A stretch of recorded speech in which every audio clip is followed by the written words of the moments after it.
Sir, it is 3 days since I've seen the prince. What his happier affairs may be, I know not. I have this intelligence, that he is seldom from the house of a most homely shepherd, a man, they say, that from very nothing beyond the imagination of his neighbors is grown into an unspeakable estate. I have heard, sir, of such a man who hath a daughter of most rare note. That's likewise part of my intelligence, but I fear the angle that plucks our son thither. Thou shalt accompany us to this place, where we will, not appearing what we are, have some question with the shepherd. Prithee, be my present partner in this business, and lay aside the thoughts of Cecilia.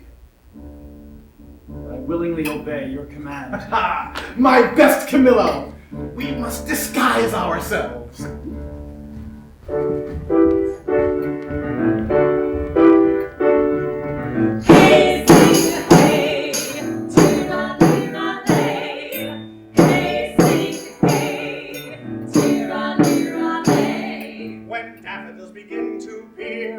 With hay the doxy over the dale, why then comes in the sweet of the year, for the red blood reigns in the winter's pale. The lark, the tune here are chopped, with hay, the thrush and the jay, are summer songs for me and my aunts, while we lie tumbling in the hay. I have served Prince Florizel, and in my time wore 3 piles. But now I am out of service. But shall I go mourn for that, my dear? The pale moon shines by night, and when I wander here and there, I then do most go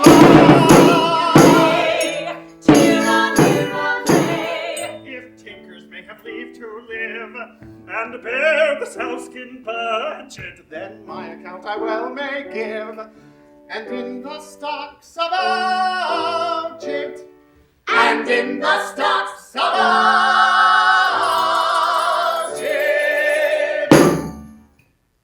my traffic is sheets. When the kite builds, look to lesser linen. My father named me Autolycus, who, being as I am littered under Mercury, was likewise a snapper up of unconsidered trifles. With dye and drab, I purchased this comparison, and my revenue is this silly cheat. Gallows and knock are too powerful on the highway. Beating and hanging are terrors to me. For the life to come, I sleep out the thought of it. A prize, a prize! Let me see. Every 11 weather tods, every tod yields pound, odd shilling, 1,500 shorn. What comes the wool to? If the springe hold, the cock's mine. I cannot do it without counters. Oh! Let me see. What am I to buy for our sheep shearing feast? 3 pounds of sugar, 5 pounds of currants, rice. Oh! What would this sister of mine do with rice? But my father has made her mistress of the feast, and she lays it on. Oh! That ever I was born! In the name of me! Oh, help me, pluck off these rags, and then death! Alack, poor soul, thou hast need of more rags to lay on thee, rather than have these off. Oh, sir, the loathsomeness of them offends me more than the stripes I have received, which are mighty ones in millions. Alas, poor soul, a million of beating may come to a great matter.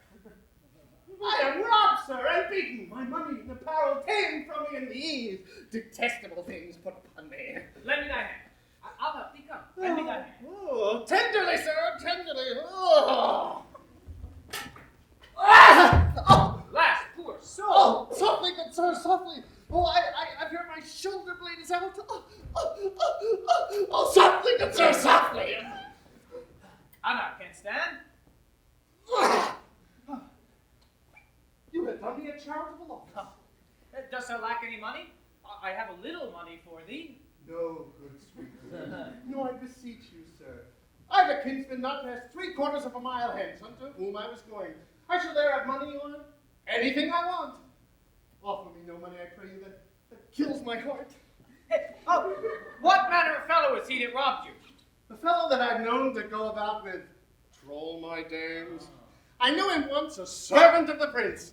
I know not, good sir, for which of his virtues it was, but he was certainly whipped out of the court. His vices, you would say. There's no virtue whipped out of the court. Vices, I would say. I know this man well. He hath been since an ape-bearer, then a process server, a bailiff. Then he compassed the motion of the prodigal son and married a tinker's wife within a mile where my land and living lies. And having flown over many knavish professions, he settled only in rogue. Some call him Autolycus. Out upon him, prig! For my life, prig! He wants wakes, fairs, and bear baiting. Very true, sir. He, sir, he. That's the rogue put me in this apparel. Not a more cowardly rogue in all Bohemia. If you'd but look big and spit at him, he'd have run. I must confess to you, sir, I am no fighter. How dost thou? Sweet sir, much better than I was. I can stand and walk. I will even now take my leave of you and pace softly towards my kinsman. Shall I see thee on thy way? No! Good-faced sir, no. Sweet sir. Fairly well. I must go buy spices for our sheep shearing.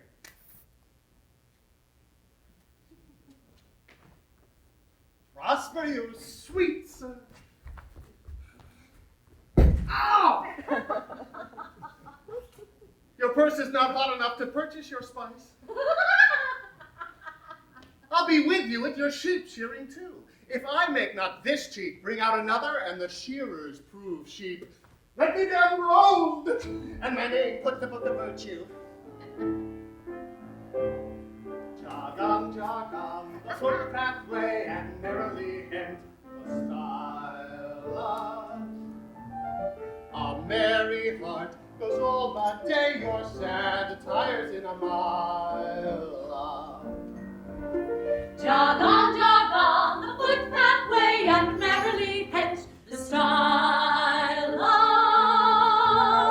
a merry heart goes all the day your sad tires in a mile. Jog on the footpathway, and merrily hint the style of a merry heart goes all the day your sad tires in a mile.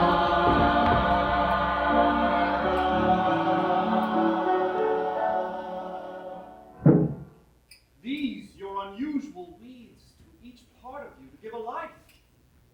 No shepherdess, but Flora, peering in April's front. This your sheep shearing is as a meeting of the petty gods, and you the queen on it. Sir, my gracious lord, to chide at your extremes it not becomes me. Oh, pardon that I name them. Your high self, the gracious mark o' the land, you have obscured with a swain's wearing. And me, poor lowly maid, most goddess-like pranked up, for that our feasts in every mess have folly, and the feeders digested with a custom. I should blush to see you so attired. Swoon, I think, to show myself a I bless glass. the time when my good falcon made her flight across thy father's ground. Now, Joe, before you cause, to me the difference forges dread. Your greatness hath not been used to fear.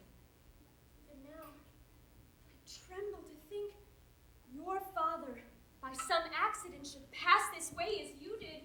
Oh, the fates! How would he look to see his work so noble, vilely bound up?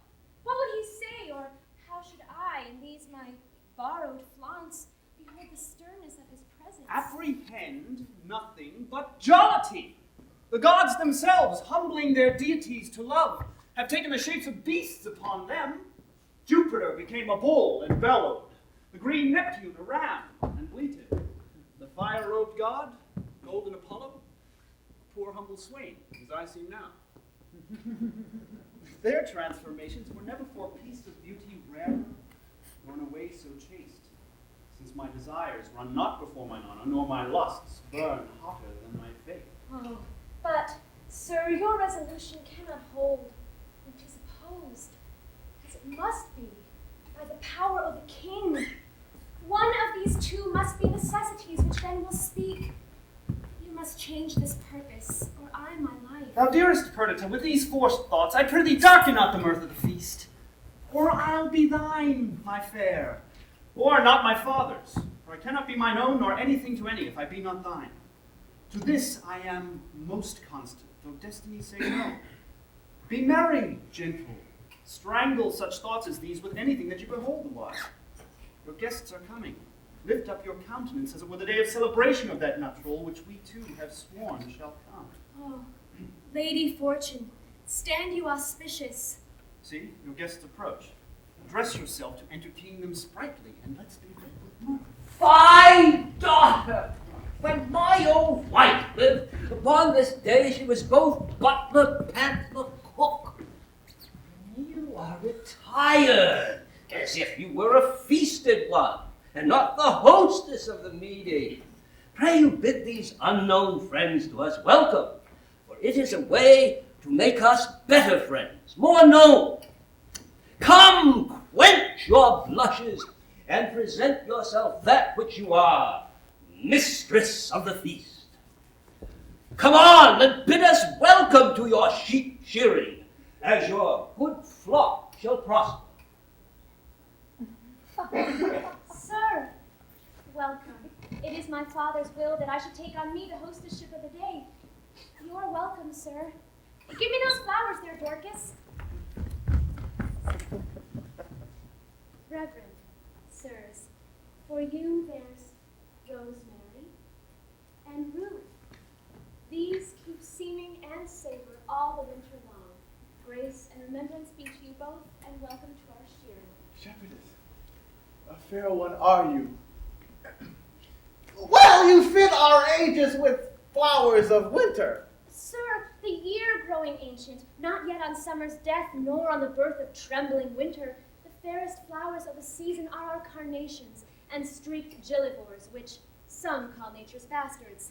Of that kind, our rustic gardens barren, and I care not to get slips of them. Wherefore, gentle maiden, do you neglect them? For I have heard it said there is an art which in their piedness shares with great creating nature. Say there be. Yet nature is made better by no mean, but that nature makes that mean. So over that art, which you say adds to nature, is an art that nature makes. You see, sweet maid, we marry a gentler scion to the wildest stock, and may conceive a bark of baser kind by bud of nobler race. This is an art which does mend nature, change it rather, but the art itself is nature. So it is. Then make your garden rich in gillivers, and do not call them bastards. I'll not put the dibble in earth to set one slip of them, no more than were I painted. I would wish this youth should say 'twere well, and only therefore desire to breed by me. Here's flowers for you. Hot lavender, mints, savory, marjoram, the marigold that goes to bed with the sun and with him rises weeping. These are flowers of middle summer, and I think they are given to men of middle age. You're very welcome. I would leave grazing were I of your flock, and only live by gazing. Out, alas, you'd be so lean that glasses of January would blow you through and through. Now, my fairest friend, I would I had some flowers of the spring that might become your time of day, and yours, that wear upon your virgin branches, yet your maidenhead's growing. Oh, Proserpina, for the flowers now that frighted thou let's fall from Dis's wagon. Daffodils, come before the swallow dares and take the wings of March with beauty. Violets, dim, but sweeter than the lids of Juno's eyes or Cytherea's breath. Pale primroses that die unmarried, ere they can behold bright Phoebus in his strength, a malady most incident to maids. Bold oxlips and the crown imperial, lilies of all kinds, the fleur de luce being one. garlands of, and my sweet friend just strew him o'er and o'er. What, like a corpse? No, like a bank for love to lie and play on, not like a corpse. Or if, not to be buried, but quick and in mine arms. Come, take your flowers. Methinks I play as I've seen them do in wits and pastorals. Sure, this robe of mine does change my disposition. What you do still betters what is done. When you speak, sweet, I'd have you do it ever. When you sing, I'd have you buy and sell so. So give alms, pray so.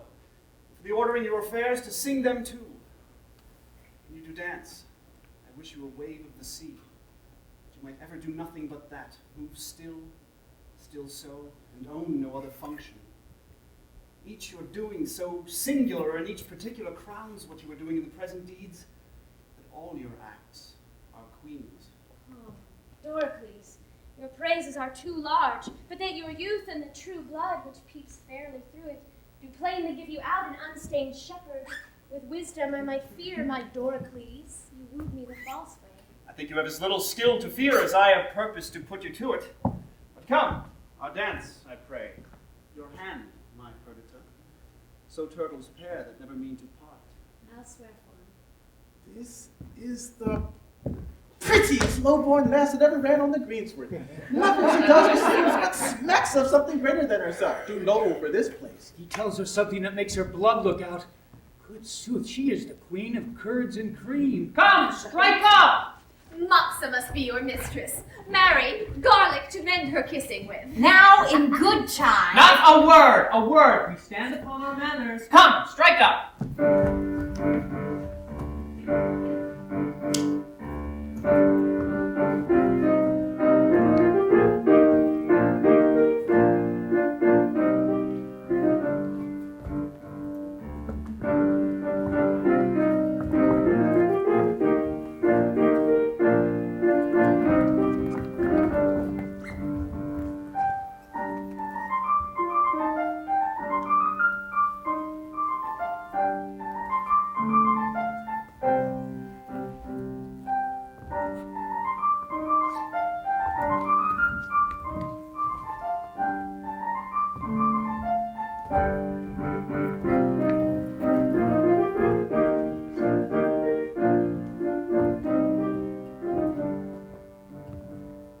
Pray, good shepherd, what fair swain is this which dances with your daughter? They call him Doricles, and boasts himself to have a worthy feeding.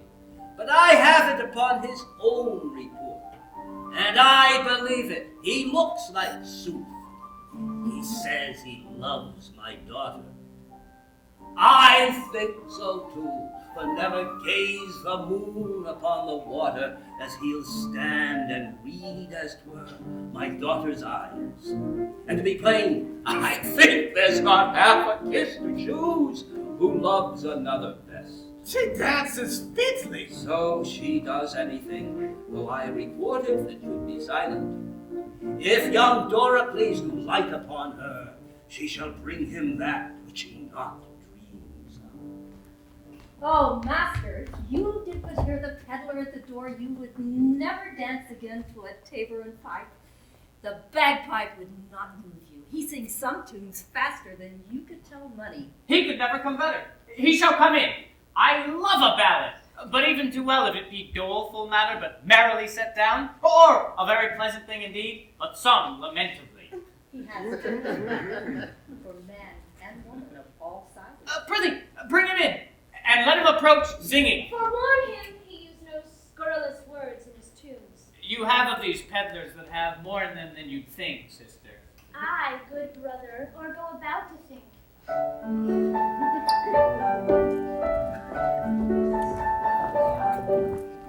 Long as white as driven snow, cypress black as hair was grow, gloves as sweet as damask roses, masks for faces and for noses, bugle bracelet, necklace amber, perfume for a lady's chamber, golden quaffs and stomach birds, for my lads to give their dears, pins and poking sticks of steel, mates lack from head to heel. Come buy of me, come buy, my lads, or else your lasses cry.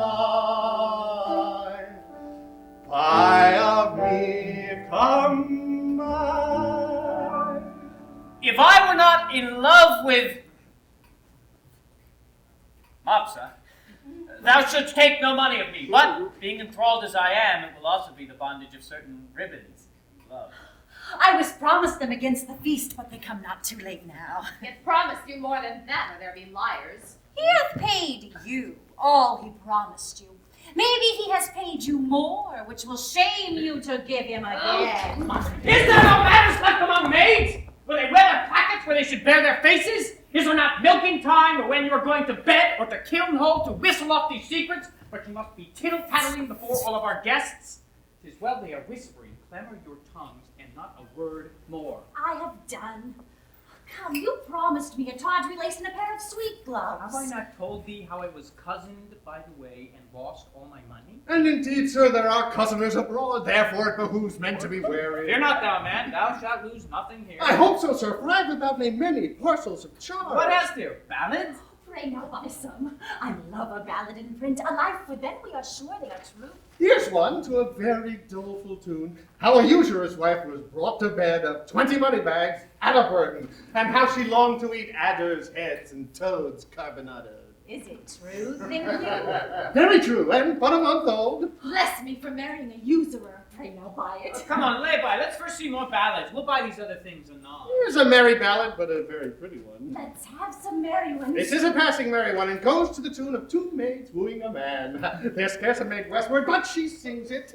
'Tis in request, I can tell you.